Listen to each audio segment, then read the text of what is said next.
One. What's up, ladies and gentlemen? Monroe Mann here, YouTube #1 live streamer. Great to be back again. Doing something new today called Rose Reads. And I thank Jamie for helping me, sort of. Jamie/ChatGPT for helping to come up with that title. And I am going to be sharing. I read all these books. You guys hear that I read books all the time. And yet, I'm not sharing all that wisdom with you guys. And I mentioned earlier that I have some notes that I always take. I take notes whenever I read these books. And so I finally typed them up, and I am going to go share some of that wisdom with you. This is not a substitute for going out and reading the book. So I have a PDF of my notes in the store. Hey, Jamie. As I said, I was talking everyone about you. You're the one that helped inspire me to do this. I've been taking all these notes on all these books that I read and typing them up, never doing anything with them. And why not share that insight with all of you, at the same time inspire some of you to, I hope, read the book. So the name of this book is The Psychology of Money by Morgan Housel. It's an amazing book. You really should read it. Any of these books that I'm going to talk about are books that you should read, because I'm not going to waste time reading a book and taking notes and writing those notes up if I didn't think it was a great book. And you can see I just got a whole bunch of notes. And how I want to... So you can do this in a couple of ways. You can just listen to this. You can also go into my store here and download the notes and follow along as I'm talking about them. And just remember, I am encouraging you to please buy this book, Psychology of Money by Morgan Housel. The first note that I took was a quotation from Sherlock Holmes that is mentioned. The world is full of obvious things which nobody by any chance ever observes. I kind of like that as a bookend or a little summary of everything that's going on. What's up, Jerry Lugan? In the book and with money and finance and life, Sherlock Holmes was not an incredible detective because he was like smarter. He just observed. He saw what other people did. What's up, Jared? Cool dude, 947. Today we're talking about The Psychology of Money by Morgan Housel, an incredible book. And the quote is, the world is full of obvious things which nobody by any chance ever observes. Just think about how many times do we miss out on opportunities because we don't open our eyes. Sherlock Holmes was able to solve all of these mysteries because he saw things that no one else saw. And so I think that's a big key with investing and with life is open your eyes. Try to see what other people are unable to see. What's up, Yash and Sophie Minecraft? The second note that I took from reading this book, financial success is not a hard science. It's a soft skill where how you behave is more important than what you know. That's an interesting point. Too many people think that there is an absolute science to becoming successful financially. But the truth is, even if you have a perfect scientific system, we're human. And if you violate your own rules, you're going to make mistakes. This happens in life and anywhere, even with chess. I'm becoming an avid chess player, and I know the rules, the strategy and tactic to winning is don't move until you verify that by moving that piece, you're not putting another piece in danger. By putting that piece where you're putting it, you're not going to lose that piece. You have to kind of look at absolutely everything. I know that's the rule, and yet sometimes I make a stupid move, and I go, why did I just move that? Why didn't I use my scientific system? Why? Because just like financial success here, it's not a hard science. It's a soft skill where how you behave is more important than what you know. So you could read every single book on money. Even Psychology of Money by Morgan Housel. And you could be the best, and you're still going to make silly mistakes because you allow your emotions to get in the way of doing what you need to do. What's up, Mohammed? Cool Dude says, is there a specific age where people think they're going to be financially successful? All right, I'm 47. I thought that I was going to be, when I say financially successful, like millionaire, by the time I was 30. And when I was 30, I said, okay, I am going to be a huge success financially by the time I was 40. I'm 47. I'm better than I was years ago, but I'm nowhere close to where I had expected that I would be at this time. Meanwhile, there's probably some YouTuber right now who is making $100,000 a month, is 15 years old, and the kid wasn't even thinking about money, was just thinking about YouTube, and that person took off like a rocket. So age is really irrelevant. You need to focus on your finances at whatever age you are. If you are 10 years old and watching, you should start asking your parents about how to open a stock market account, how you can start getting involved with crypto, all that stuff. And if you are 75 years old and you think I'm too old, it's too late, people are living to be 100 now. And guess what? Who was it? Colonel Sanders started Kentucky Fried Chicken, I think, when he was 67 years old. 67 years old.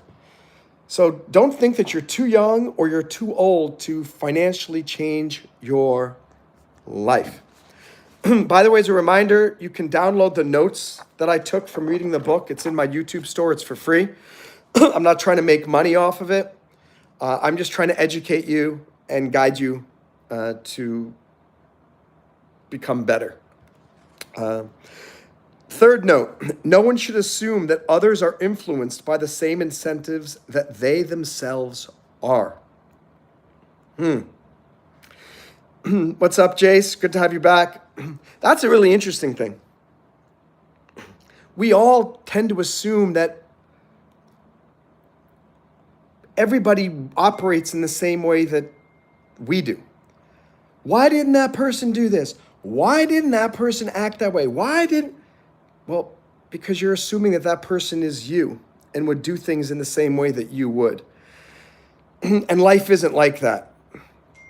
Life is not like that. Hey, all good. I'm glad you got to the beach, and I'm glad you had a nice new puppy. Next one. Every financial decision a person makes sense to them in the moment. Think about that. Think about every financial decision you've ever made. At the moment you make it, you made a good decision. I recently just bought some advertising in New York for my legal services. I'm a lawyer. This is about a month and a half ago, and I'm thinking, this is a good idea. I've got 0 leads from it, and it's been 6 weeks. 0 leads. And I'm realizing, maybe this wasn't such a great financial decision after all, but it's in retrospect. What does it say? Every financial decision a person makes sense to them in the moment. Makes sense to them in the moment. And then again, keep in mind, the name of this book is The Psychology of Money. It's about psychology. More people have lost money based on poor psychologically induced decisions than people have gained money by learning and understanding money. You could, as I said, you could learn and understand everything about money, but if your psychological decision-making system is off, it's going to affect you. Cool Dude says, sometimes after you make the financial decision, you don't think it was worth it anymore. 100%. There are, and it's vice versa. There are some people, here's another unfortunate mistake that I made. I bought about $600 worth of Dogecoin back in 2019. It was worth nothing. It was like 0.00001 cents. I had so much Dogecoin. And then it went down about 10% in 2020 or something like that. And I got rid of almost all of it. If I just held on to it for another year, I would have had like $400,000. We all make stupid financial mistakes.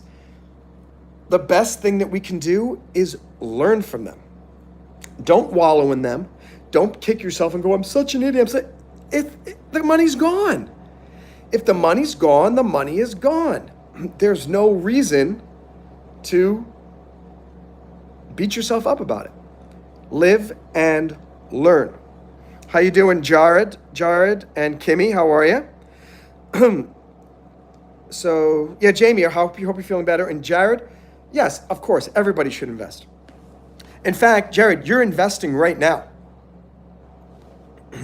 You are investing right now.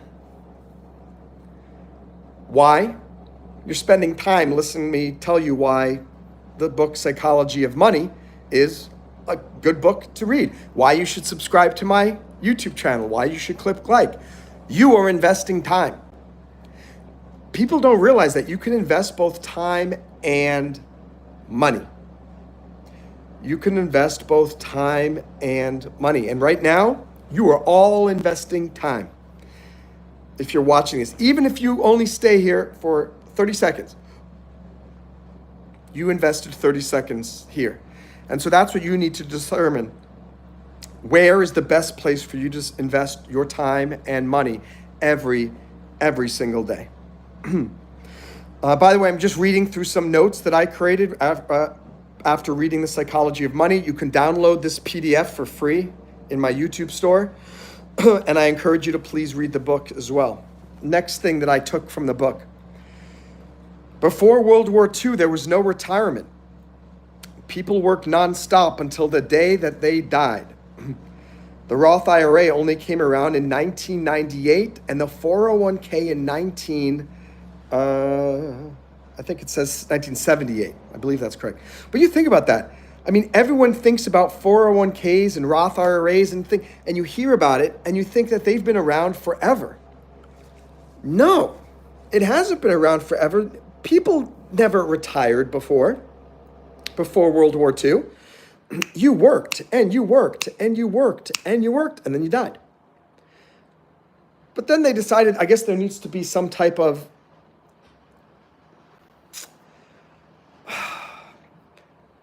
life career balance. And now I think it's gone off the complete other deep end. Before World War II, there was no idea of retirement. Now, today, there's no idea of working. Like absolutely everybody wants to just make lots of money and live the life of a digital nomad, work 4 hours a week. And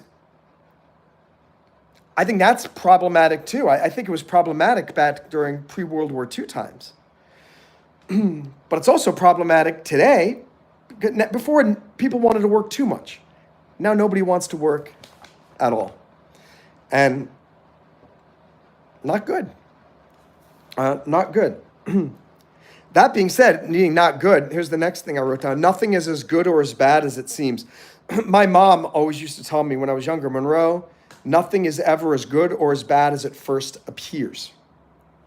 And I guess that's a similar way of saying what says right here. Nothing is as good or as bad as it seems. You might get sick and think, oh my gosh, I'm sick. But then you miss a flight and maybe that flight got delayed. And you're like, oh, I'm glad I was sick because I would have had, the flight would have gotten delayed. And then you think that the flight delay was good, but then you find out that all of the airlines, all the flights get canceled. And now you're thinking, I wish I had been on that flight that was delayed. At least it got there. Now there are no flights. And then so on and so on and so on. You never know if something is good or bad. Usually it's not until later. Sometimes something terrible that's happened to you.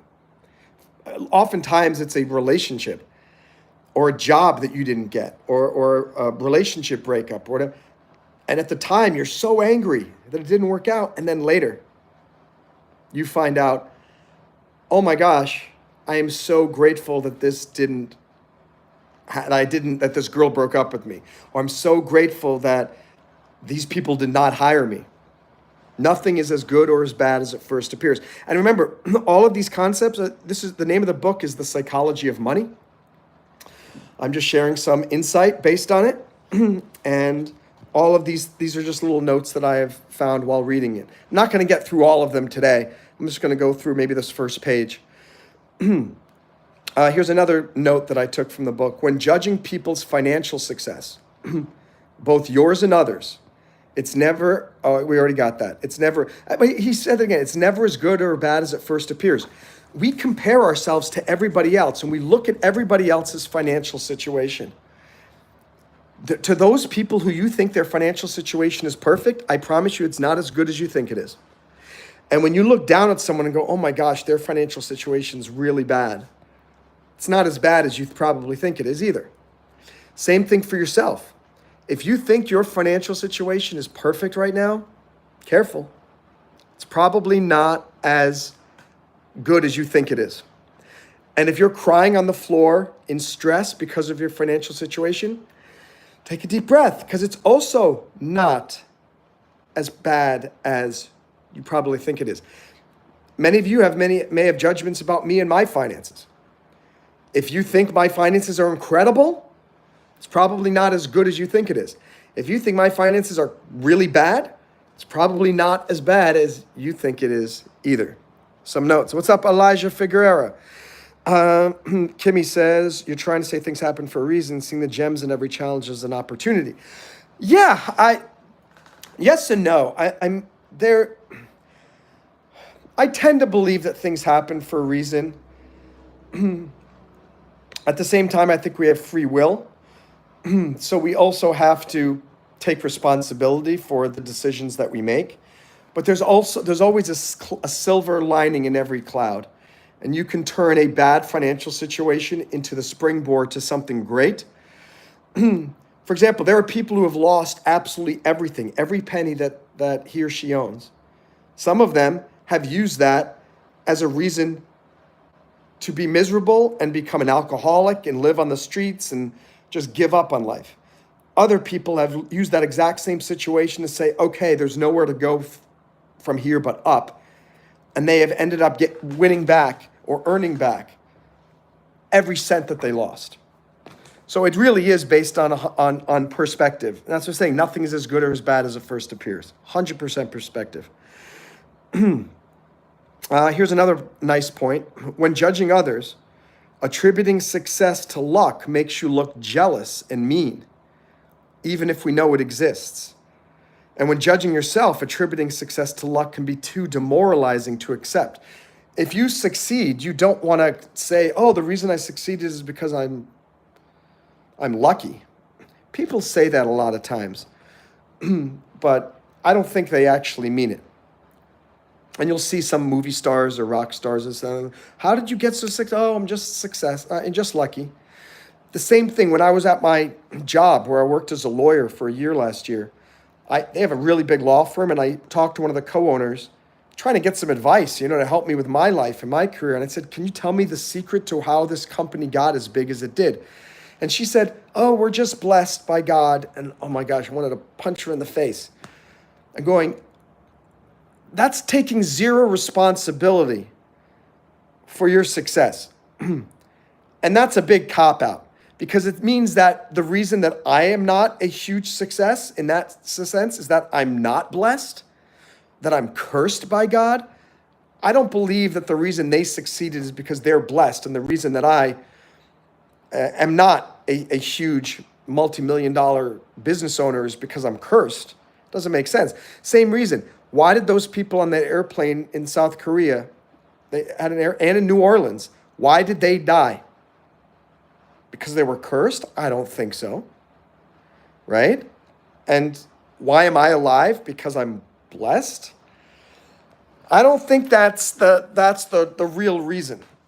Because you can't use that in certain situations and then when it doesn't apply to you. And all right, you're all right, that guy's screen name was really offensive. So that's a tip. If you have really offensive screen name, you're not going to be a part of this channel. That's not cool. It was their time to leave the planet. Yeah, I guess. And and if that's what you have to believe, it's what you have to believe to make any sense of this craziness that is Earth. Another note from The Psychology of Money by Morgan Housel. One of Vanderbilt's business advisors leaned in to tell Vanderbilt that every transaction he agreed to had broken the law. "My God, John," said Vanderbilt, "you don't suppose you can run a railroad in accordance with the statutes of the state of New York, do you?" In other words, he let nothing get in his way, like even breaking the law. I don't know if I agree with that, but it did work. He quote unquote got away with it, but it could have turned out the other way. That's kind of like the feeling of my not-for-profit breakdiving, where our slogan is no rules, no excuses, no regrets. I say no rules. It doesn't necessarily mean break the law, but sometimes you gotta buck the trend and do something that's a little bit maybe unaccepted by society because it's not the standard. Starting a company for decades was considered, even today it's considered very risky, and doing something inappropriate. Like, or, "Oh my gosh, why are you doing that? That's not, you shouldn't be starting a business. You should get a regular job that you keep." But even today, most people don't have a job for more than 2 years. It's very, very, very, very rare.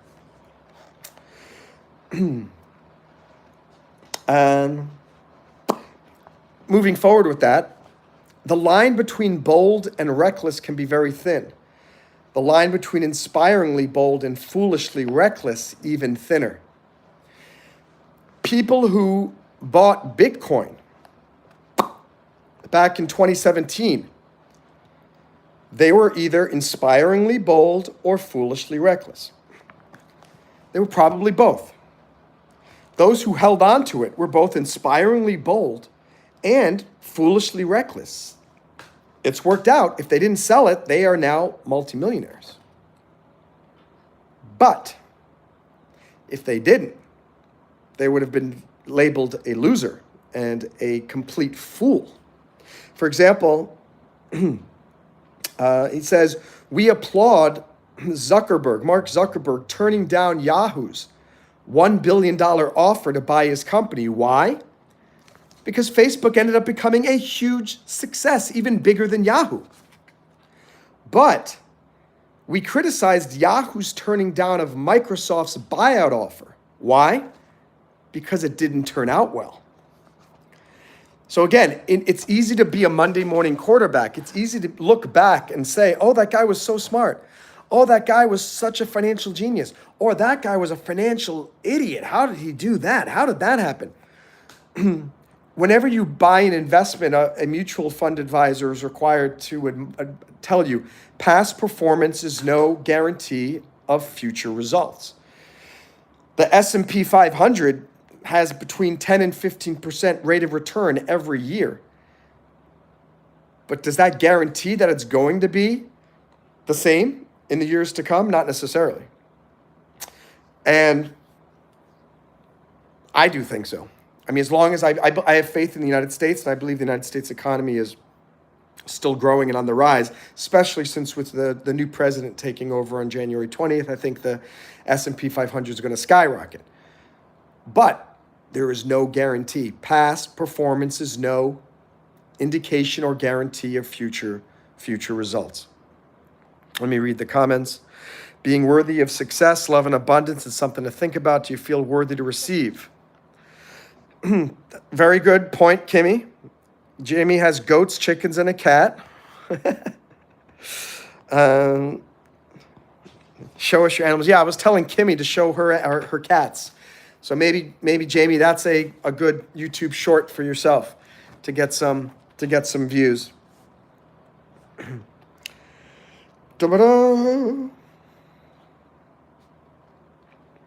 Benjamin Graham, he wrote an amazing book called The Intelligent Investor, and he's considered the father of stock market investing in many ways. So he became rich by stumbling upon Geico stock, and he bought a lot of it. And in the book, Morgan Housel says, one lucky break or one supremely shrewd decision. Can we really tell them apart? And that's a really important point when it comes to your life and your finances. There's a book by, forget the guy's name. He used to be on CNBC, and he gave Jim Cramer. Jim Cramer did a lot of investing, and he wrote a bunch of books. And I remember I read one of his books, and one of the things he mentioned, he said, 90% of your investment capital, first of all the money that you have to decide how much of that can I afford to not use in the short term. Okay, that is now your investment bundle. And let's say that's 15% of your income. He's saying, let's say 15% of your income, which is your investable assets, is, let's just say it's $100, just to make an easy number. You only want to use like 5% or less of that investing in really, really risky things. Like 95% of your investable things should be put into things that are reasonably dependable, that you know what you're doing. They could be moderately risky, this and that, different, but basically only 5% should be put into speculation. Speculation is what he calls 99% likelihood you're going to lose the money. But if you win, you are going to be a multimillionaire, and things are going to go like gangbusters. For example, I don't play the lottery often. Maybe once every 2 months, I will buy a scratch ticket. That's the equivalent of, it's a very small, it's like $1 or $2. I lose almost all the time. And every once in a while, I'll win $5 or $20.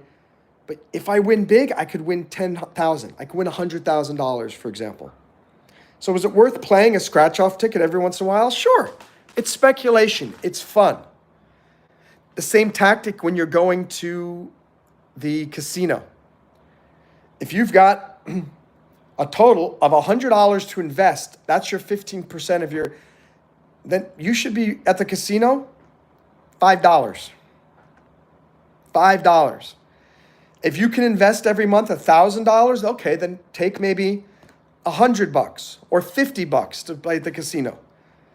But don't you be putting $1,000 at the casino if that's how much you can typically invest per month from your paycheck. That's just reckless and very, very foolish.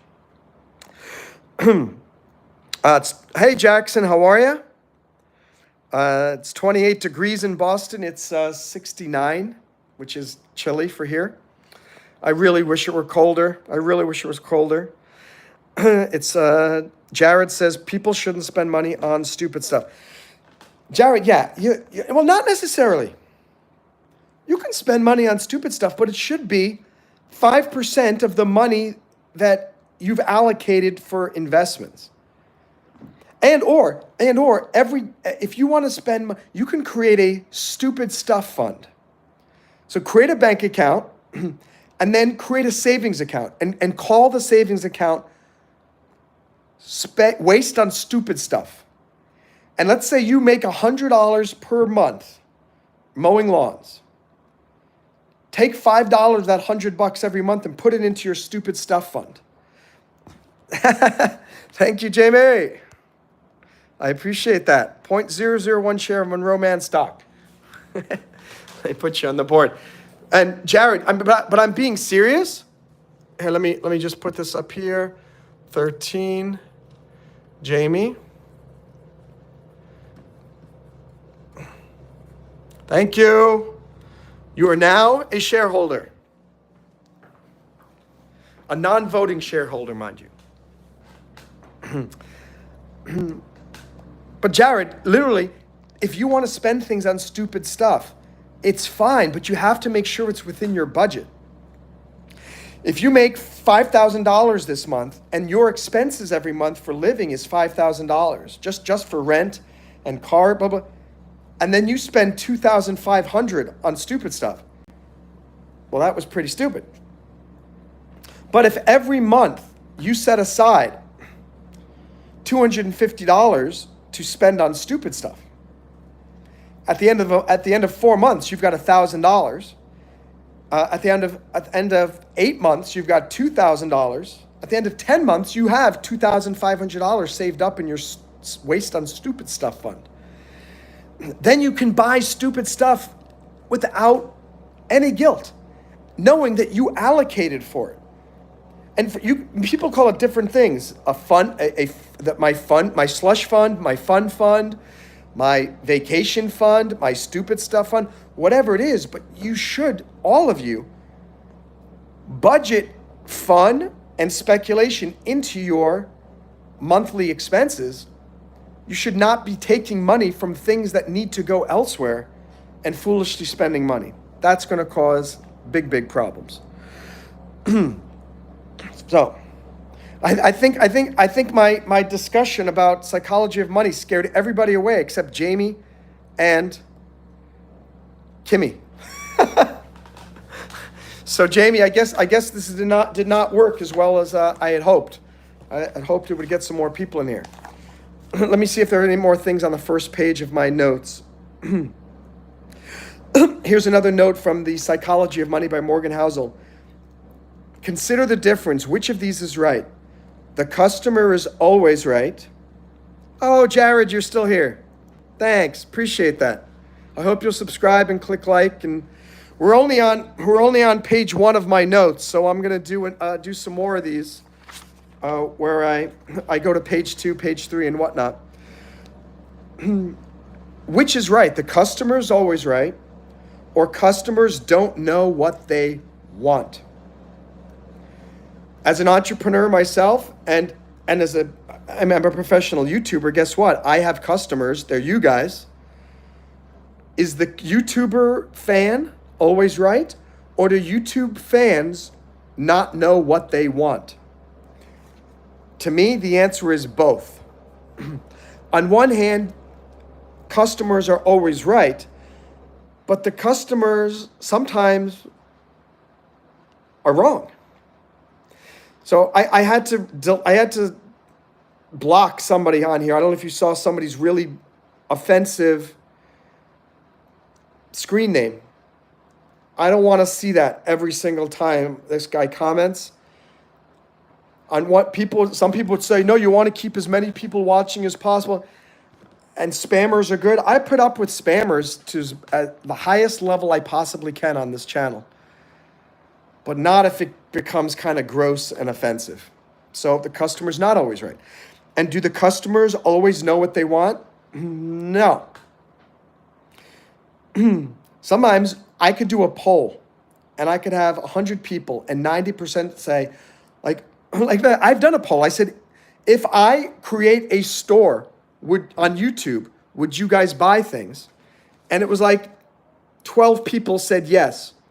I've had about only 5 people who have actually bought things from my YouTube store. So people sometimes say things just because they think it's what they would do, but then when you have to actually go into their pocketbook, it's completely different. Let's say they said we love to spend on stupid stuff without planning. I'm not sure who they is, but yeah, Jamie, it is the truth. Too many people spend on stuff without spending. Let me tell you this. A vacation that you've saved up money for is a lot more enjoyable than a vacation that you're putting on a credit card and then you come back home and realize, oh my gosh, I gotta pay for this vacation. Have I paid for a vacation sometimes on a credit card? I have. Have I saved up money for a vacation and before going on the vacation? I have. Which ones do I like better? On one hand, it's more fun to be spontaneous and just go on the trip whenever the heck I want. but it's not fun when you come back and then you've got to pay that off. On the other hand, trying to save up money for a vacation is kind of annoying because you realize, I want to go now, I want to go now. But when you're on that vacation, you know you paid for it. And you can enjoy it so much more. And when you get home, bop, bop, bop, done. Instead of I have to now pay off. Think about this. There are two ways people pay for vacations. Who do you think enjoys vacations more? The person who says, okay, I want to go on a vacation. It's going to cost $1,000. Let me save up that money. And then when I save up the money, I'm going to go. And then they save up the money for whatever, for 6 months. They go on the vacation, have a great time. When they get home, they don't owe any money on a credit card. And they go, okay, next, let me save up. Where do I want to go next? Okay, now I want to go to Mongolia. That'll be $2,000. Let me start saving up for it. When they save up for it, the person goes to Mongolia, has a great time, and comes back debt-free again, over and over and over. Or the other person, who, oh my gosh, I want to go to Paris. Boom, let me put $1,000 on the credit card. And then while I'm in Paris, I'm going to just keep putting more and more money on the credit card. Blah, blah, blah. And then you get home, and it's like $3,700, and you're thinking, oh my gosh, now I have to pay this thing off. And I have to pay it off before I go on the next trip. And you're burdened. Instead of thinking about how excited you are by saving money to go on the next trip, you're burdened every month by I have to pay off the trip that already happened. So one person for a year invests in saving money every month and is looking forward to it reaching $1,000 to go on the next trip. Another person has a $1,000 credit card balance and every month is paying it off and seeing it go down. Not only that, but there's interest on that $1,000. So it's just something to keep in mind. You have to try. There are times when you need to just put something on a credit card.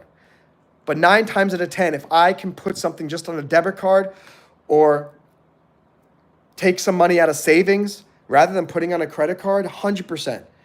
Because the interest rate on investments and savings is considerably lower than, the rate of return on savings and investments is usually exponentially lower than the interest rate on the credit cards. Now, I hope that, I don't know if Donald Trump was looking into this or this. I really do. I hope credit cards should be maxed at something like 12% interest. I mean, that is horrible that some credit cards charge 25, 28%. I mean, that is highway robbery. This is why you shouldn't use credit cards if you're using it to finance something. A lot of people use credit cards to get points and things like that. That's good if they pay it off the next month, and then you're able to go fly around for free. So, the last note right on here, again, I'm doing my summary book notes that I took when I was reading The Psychology of Money by Morgan Housel. You can read these book notes. You can download them. I have them in my YouTube store for free, no charge. And let's see. What's up, K-Dots? How are you? And Jamie, okay. So if I invest, I lose. I should keep trying. Yeah, Jared, absolutely. But I'll tell you this.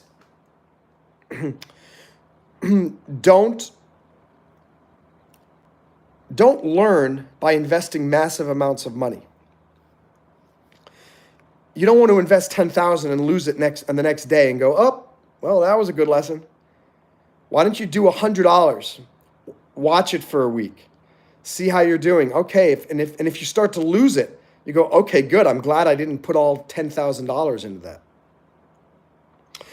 that. And you want to, on my website, it's Monroe Mann Financial Plan or investlikeaninvestor.com.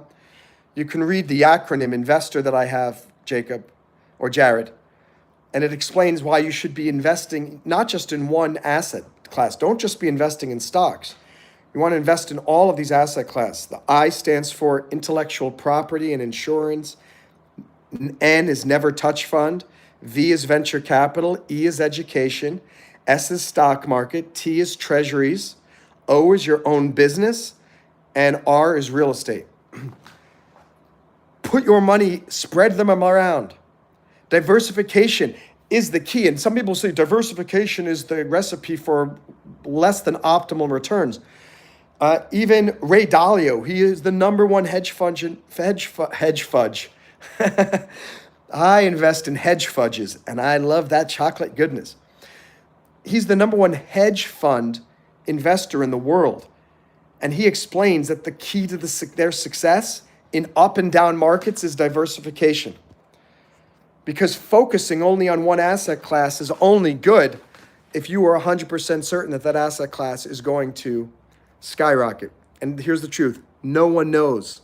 No one knows what's going to happen tomorrow. You can find someone who's going to tell you, oh my gosh, Bitcoin's going to $200,000 by the end of the year. It's still a guess.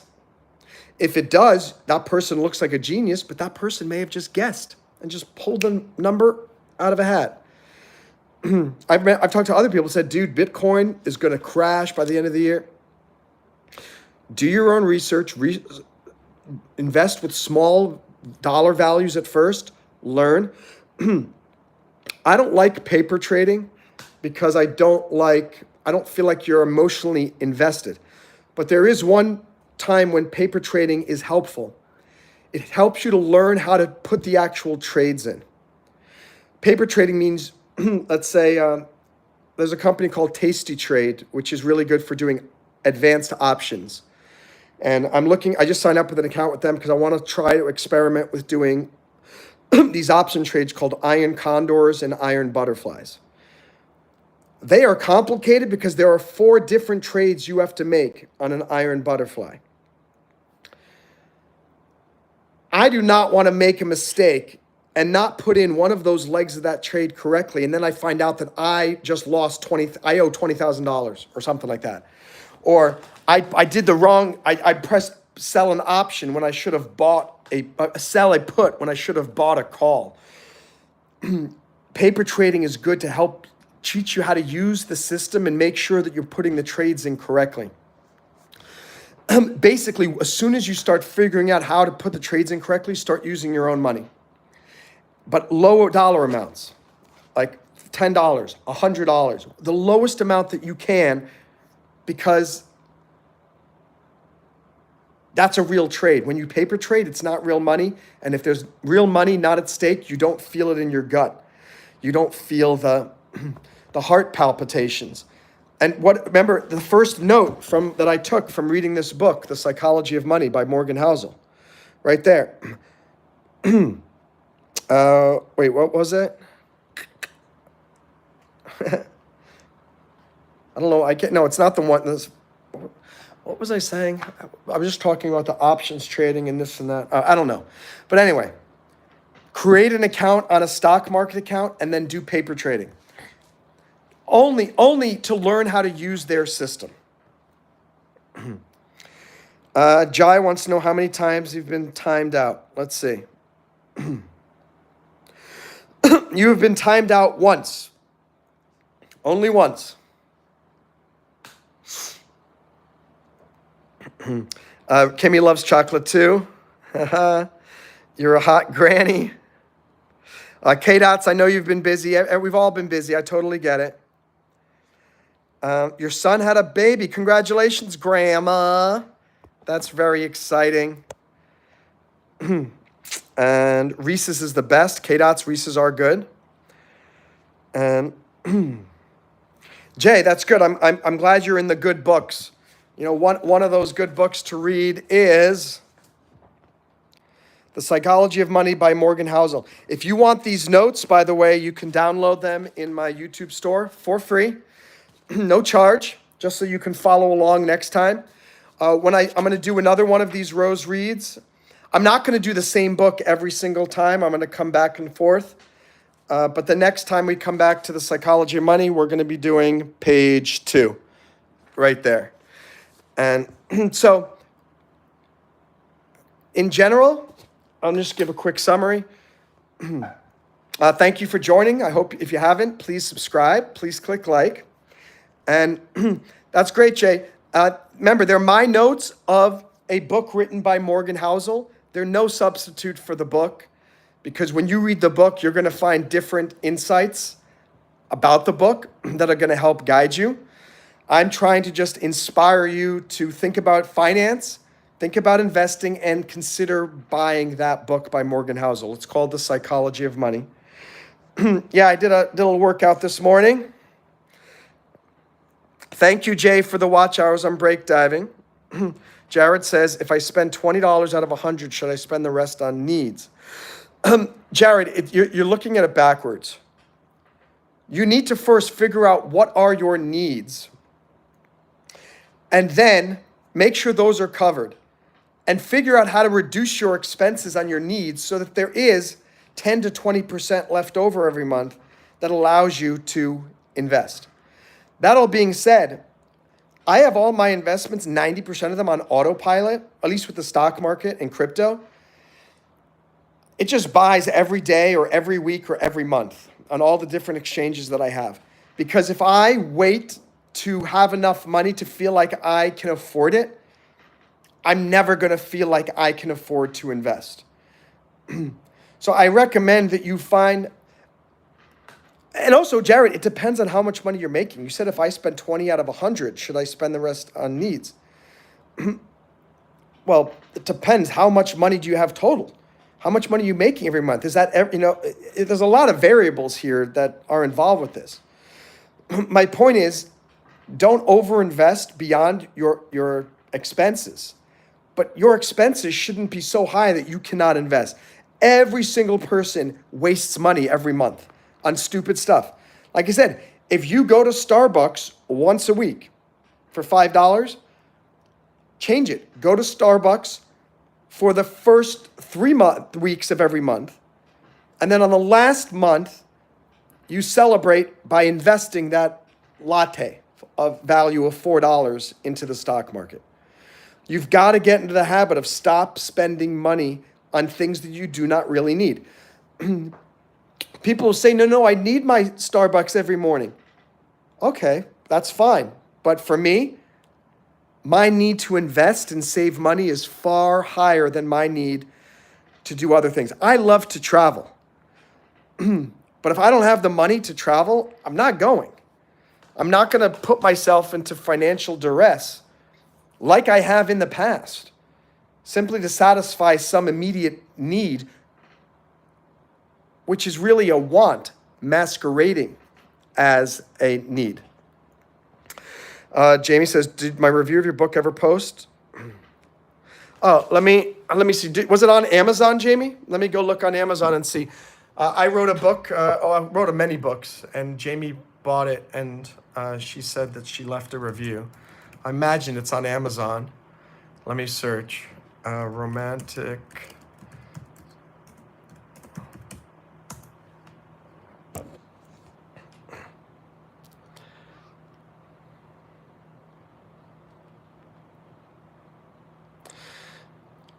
You know what's annoying? Like you put romantic suicide into the Amazon search, and I'm on page 2, and it still hasn't come up. And they have other recommendations that don't even have the words romantic or suicide in the title. That's so messed up. Like here, let's see. Yeah, there's a book that's coming up saying You Can't Hide, Romantic Suspense, Book 5. I have to usually put like Romantic Suicide, Monroe Mann. It's really, really annoying.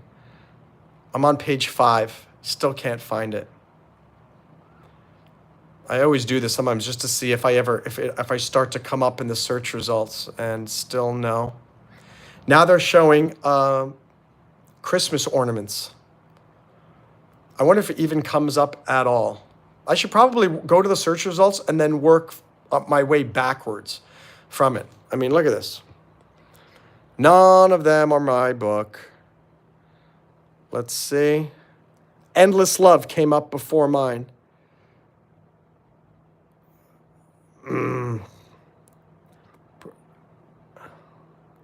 No. Like, how annoying that someone has to type in my... Okay, let's doing more. Nope, we're on page not 10, 10 of 18. Let's see if it doesn't come up at all. I'm going to be quite furious.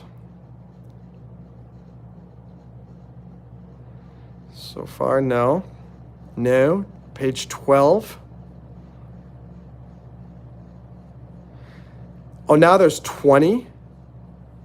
13. No, I know this is super boring, guys, but I want to see if the book comes up. Page 14. No, look at this. It literally, it's not coming up, and it's the name of the book. Okay, 16. No. A book called Taking on the Boss is coming up before my book. 17. Nope. 18, we have the last 3 pages. 19.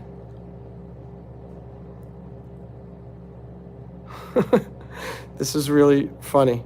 It's not even there. Now we try this, right? Romantic suicide, Monroe Mann.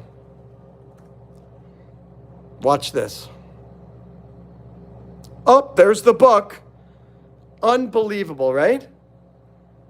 You search for it by name and it doesn't come up. Only it comes up if you search Romantic Suicide Monroe Mann. Very, very frustrating. Let's see if Jamie's review came in here. Napa, NYC, June 12th. Why won't it see more reviews? They want me to log in. Hold on. Gotta log in. How can I not be logged in?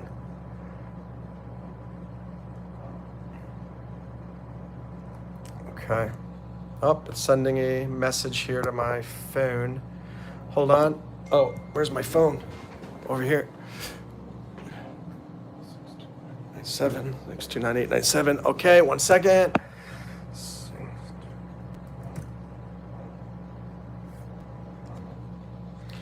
Okay, we're logging in here, and we're gonna see if it's there. Oh my gosh, now they're... Amazon's killing me right now.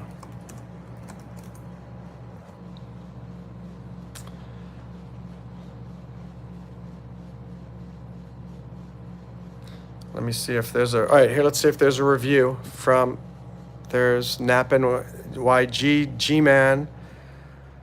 J Street, January 2nd. Let's read the review about my book together. And by the way, the book is Romantic Suicide, not Psychology of Money. That's by Morgan Housel. Whether you're struggling to find love yourself or just hoping to get a chuckle out of someone else's misfortune, this is the book you're looking for. Settle in, set your pride aside, and absorb Monroe's lessons on love that apply to so many other aspects of love. A well-written, easy read that will not only make you laugh, but inspire self-reflection as well. As a bonus to the ladies, you get to see the thought process of the other side. If you find yourself getting annoyed at the advice, you probably need to read it again. There's more truth in it than we'd like to admit. Well, thank you very much, Miss Jamie. That's great. I don't think anyone's gonna find you.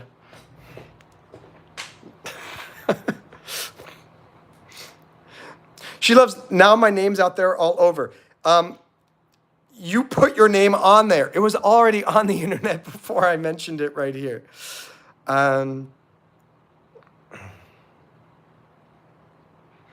Anyway, 1, 2, 3, 4.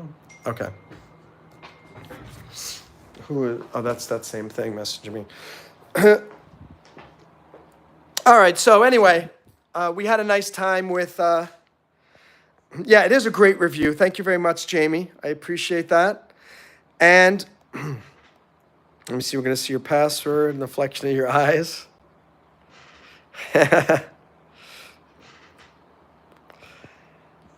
Yeah, Jay, isn't that messed up? It's 100% messed up that you put the actual name of the title that you book. Most of my books, if you put the title, it'll never show up. It only shows up if you put my name as well. Why do those other people get, does their products or books or CDs come up when you put romantic suicide, but not mine? Why do those products come up that don't even say the word romantic suicide in them? So you can see, guys, this is what I've been up against for the last 25 plus years. It's super, super annoying. Yeah. Hey, what's up, Lily? How are ya? It's very stupid. And it literally, it keeps me from reaching any new people. And people cannot find my books unless I self-promote it. So I give a shout out to YouTube, because at least YouTube does send new people to me. Amazon will never send new people to find my book. I don't understand why. It makes zero sense. What do you mean it's the first result for you? Yeah, it's the first result if you type in. No, you can buy it for others as well. You should be able to click on it and change the format to buy the print version as well. So, anywho. So anyway, this was the first time we did Rose Reads. I think it went reasonably well. I'm going to try it again. We'll do a little bit more, some more notes. And I hope to encourage you to learn something new, and also maybe encourage you to buy the original book as well. I should probably do this for my own books as well. Which probably makes sense. Yeah, I should probably do it for my own books before I do it for all these other people's books, right? All right. Anyway, that's great. Thanks, Jay. I appreciate that. That's good to know. Yeah, maybe I should do my own. And maybe Rose Reads. Shouldn't that be my books? I got 11 books. Why am I promoting all these other people? My books have got good stuff as well. So maybe I'll do my own books first.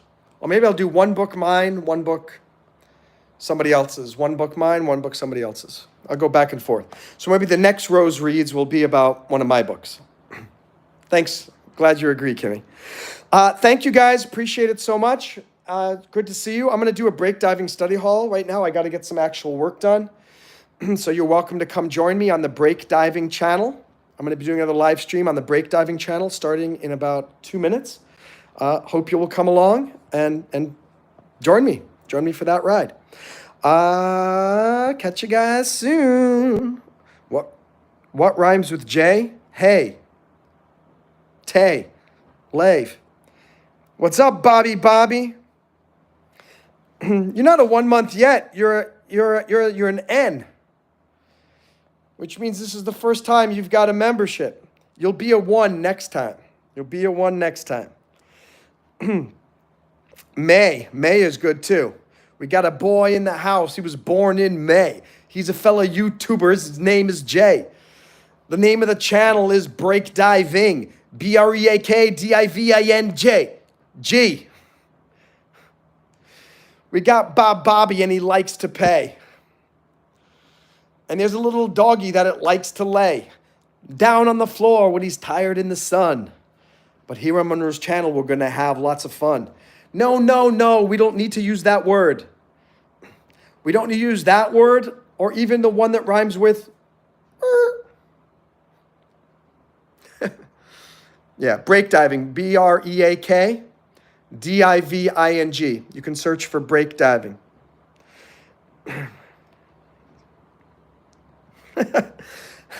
Good rap there, Jay. Thank you, guys. Thanks for joining Rose Reads, which was today's live event. And I'm going to head over to break diving now. Thank you for your support. Jamie, thank you for the $1.99 super chat. I appreciate that greatly. And I will catch you guys on the flip side. Thanks for subscribing. Thanks for clicking like. Bye. Oh, your homework.